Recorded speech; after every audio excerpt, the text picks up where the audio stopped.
शेर वंश आप सभी को उम्मीद करता हूँ आप सारे मज़े में होंगे, खुश होंगे और श्री जी की परम कृपा आप सबके ऊपर बरस रही होगी।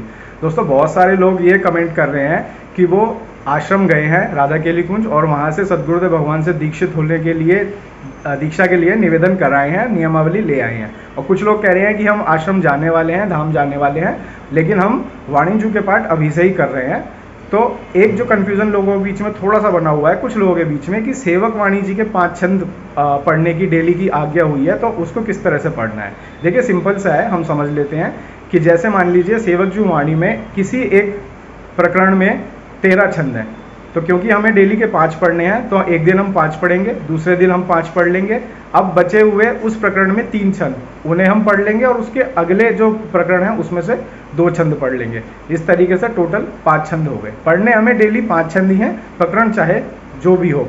कि यानी अगर किसी प्रकरण में अब सिर्फ 3 ही छंद बचे हैं तो हमें वो 3 छंद पढ़ लेने हैं और अगले छंद में से 2 पढ़ लेने हैं, टोटल हो गए 5 छंद। तो ये कन्फ्यूज़न बहुत लोगों को हो रहा था, तो अब ये याद रखिएगा और ये चीज़ याद रखिएगा कि सेवक जी वाणी के छंद हमें अर्थ सहित ही पढ़ने हैं। जल्दी मिलता हूँ आपसे नए वीडियो पर, नए सब्जेक्ट पर। अपना ख्याल रखिए, मुस्कुराते रहिए। श्री हरिवंश।